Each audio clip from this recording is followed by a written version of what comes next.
Lois, dear, what on earth are you doing? Huh? What do you mean, Enid? Well, this is no home to raise a baby in. Everything's a mess. Do you never clean up? Honestly, what kind of wife are you if you can't even keep the house clean and tidy? My grandson surely has no hope with you as his mother. I'm doing just fine, thank you. The house might be a little messy, but that's simply because I didn't have time to clean up after Bobby this morning after breakfast. I was running late for work, so I needed to get him to the daycare. Excuses, excuses. Anyway, that's another thing. Why are you paying for daycare? So that he can be looked after whilst I'm at work? You do know babies can't take care of themselves, right?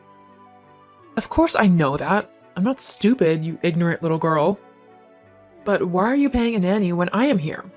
I would be happy to take care of my grandson on a daily basis whilst you are at work.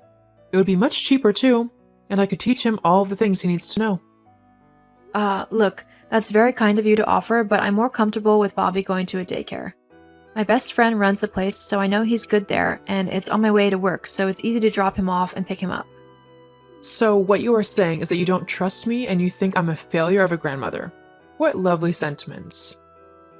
What? No, I never said that at all. I just think it's best if my son goes to a daycare instead. Well, what does my son think? Surely he'd want his own blood relative to look after his child instead of some stranger who could do God knows what. Marcus agrees with me. We both decided that it would be best for Bobby to go there. I bet that's a lie. I bet you bullied my son into agreeing with him, forcing him to send his kid to daycare just to spite me.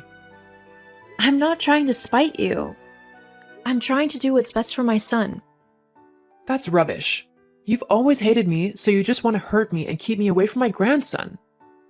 That's not true. But I'm not going to leave my baby in your care when you have your own life. You go out and about with your friends and grocery shopping and to the gym.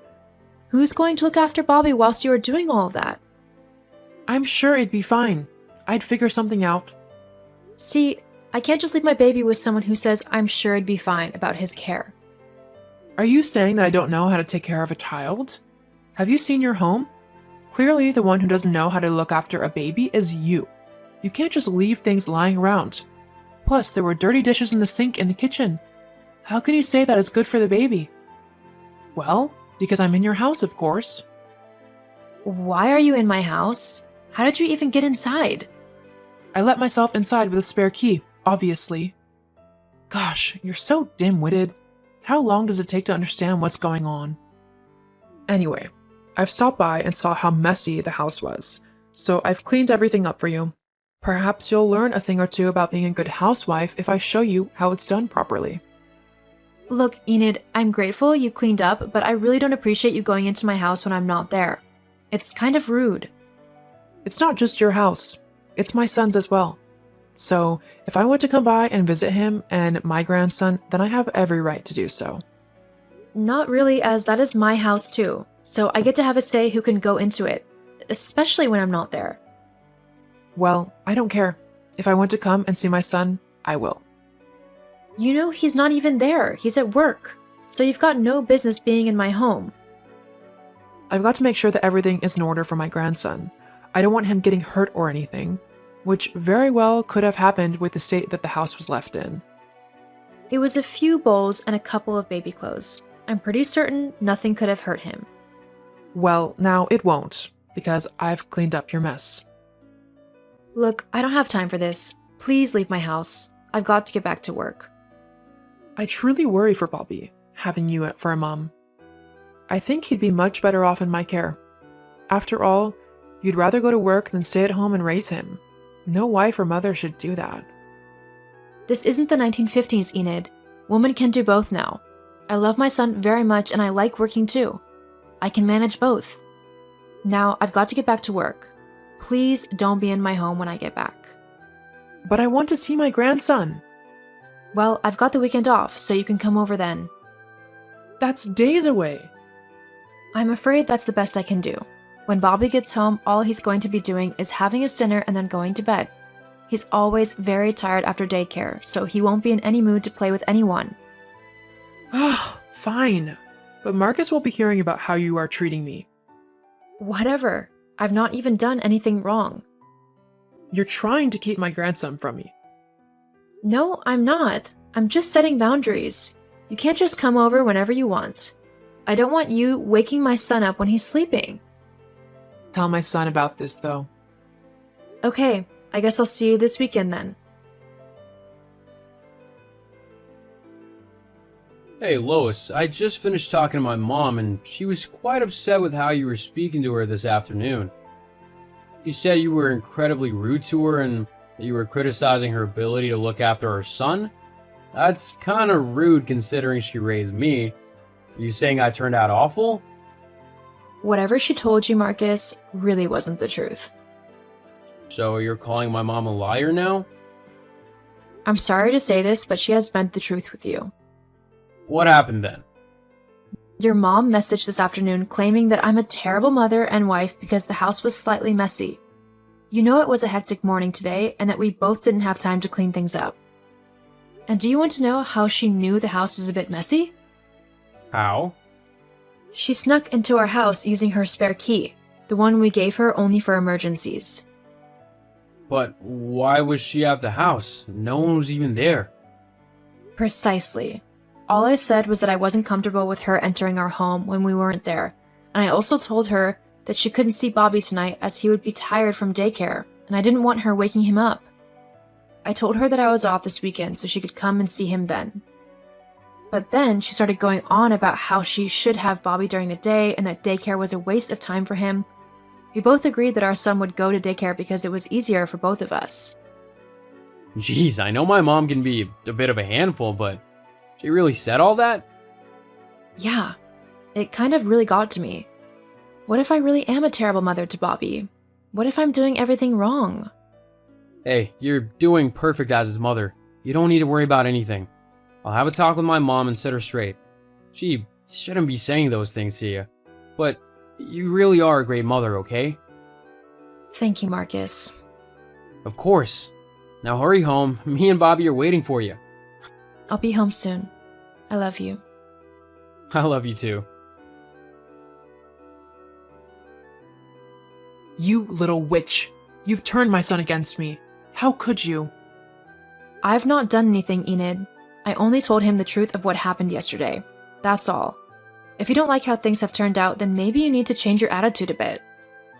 I'm the one who needs to change your attitude. I think you're the one who needs an attitude adjustment. To turn my own son against me like you did is unforgivable. Next thing I know, you'll be turning my grandson against me too. I wouldn't do that, Enid. It's up to Bobby to determine who he likes or doesn't like. But seeing as he's only a baby at the minute, I'm happy to let you two build a relationship until he's old enough to choose if he wants to continue with it or not. But that doesn't mean that you get to dictate when you see him. Bobby is my son, so you'll have to stick to my rules. We'll see about that. What? What do you mean by that? Enid? I still don't feel comfortable with what your mom was saying last night. She seemed really creepy. It'll be okay. She was just being, well, her. You know how she gets. How's Bobby? Is he feeling any better? Okay. Well, I'll message later to see how you both are doing. Love you. I love you too. Hello, Lois. Hi? So, you know how you were saying that you're not a terrible mother? Yes, I know I'm not. Well, that's not entirely true, is it? What are you on about? A good mother would have noticed that their baby is missing. Huh? Well, I came around earlier and noticed that Bobby had just been left all on his own in the house. Marcus had told me he wasn't feeling very well, so I wanted to check up on him. He wasn't left on his own. I really don't know what you were on about.